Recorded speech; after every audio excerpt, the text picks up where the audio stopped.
La demi-finale disputée à Stockholm entre la France et le Brésil est un peu la finale avant la lettre. Les Français ont la meilleure attaque, 15 buts marqués en 4 matchs, et le meilleur buteur du tournoi, Juste Fontaine, déjà 8 réalisations. Les Brésiliens ont quant à eux la meilleure défense, aucun but encaissé en 4 rencontres. Le match part sur des chapeaux de roue dès la deuxième minute. Vava va tromper Claude Abès, le gardien français, 1-0 pour les Sud-Américains.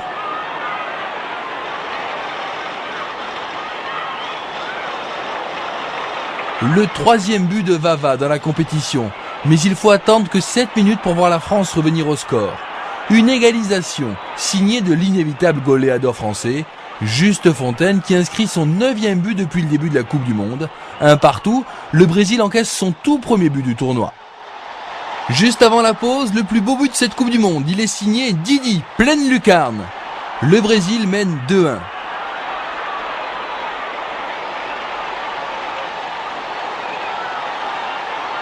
Quatre minutes après le retour des vestiaires, Pelé inscrit le plus facile de tous ses buts. Il profite d'une erreur du malheureux Claude Abès. Le Brésil fait le break, 3-1.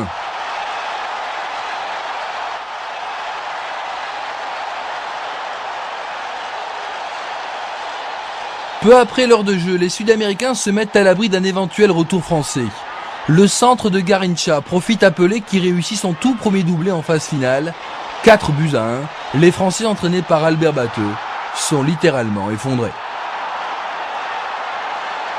76e minute, nouveau débordement de Garrincha, nouveau centre et nouveau but de Pelé. Il s'agit de son unique triplé en Coupe du Monde. 5-1 pour les Sud-Américains, l'addition est très lourde pour les Français. Le Brésil a déjà la tête à sa première finale de Coupe du Monde, l'occasion pour la France de réduire la marque par Roger Piantoni. Son 3e but personnel, le Brésil s'impose 5-2.